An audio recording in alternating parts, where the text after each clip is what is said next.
ఇక చాలా చోట్ల తిరిగి మేము అలసిపోయి ఉన్నాము, ఇక వదిలేసుకున్నాం. లాస్ట్ చివరికి వచ్చేసరికి మాకు ఒక డాక్టర్ వచ్చేసి అడ్వైజ్ ఇచ్చారన్నాడు మనకు. ఇక్కడికి కరీంనగర్ ఒక హాస్పిటల్ ఉన్నది, మీకు ఇప్పుడు చెప్తే వాటి గురించి మీకు అనుకుంటారు, ఎన్నో చెప్తారు కదా దాని గురించి అన్నట్టు మీరు అనుకుంటారని మేము చెప్పాము. మిమ్మల్ని డైరెక్ట్ తీసుకెళ్తాను, అక్కడ మీకు డాక్టర్ మీకు పరిచయం చేస్తాను, మేడమే మీకు అన్ని సపోర్ట్ చేస్తానంటే సరే అని చెప్పి మేము వచ్చేసాము. వచ్చాక ఫస్ట్ మంత్ వచ్చేసాక మిమ్మల్ని అప్రోచ్ అయ్యాక మీ అప్రోచ్మెంట్ అంటే మీ మాటలు అవన్నీ మాకు నచ్చి కంటిన్యూ చేసుకుంటూ వచ్చాయి. చాలా మంది చెప్పారు వేరే కాడికి వెళ్ళండి, ఇంకా చాలా దగ్గర ఉన్నాయి మీకు, మంచిర్యాల దగ్గర అంటే ఇంత దూరం ఎందుకు వెళ్తున్నారు, దగ్గర ఉండదు కదా శృతి గోలి అట్లా ఇట్లా అని చెప్పేసి అన్నారు.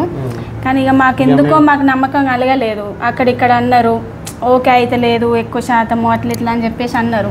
మాకు తెలిసిన డాక్టర్ నుండి మాకు ఇక్కడికి వెళ్ళండి తప్పనిసరిగా మీకు 100% గ్యారంటీ అని చెప్పేసి అన్నారు. అనేసరికి మీ దగ్గరికి వచ్చేసినాం. ఫస్ట్ టైం ఇక మీ మాట విన్నాం, మాకు నమ్మకం కలిగిపోయింది. హ్యాపీ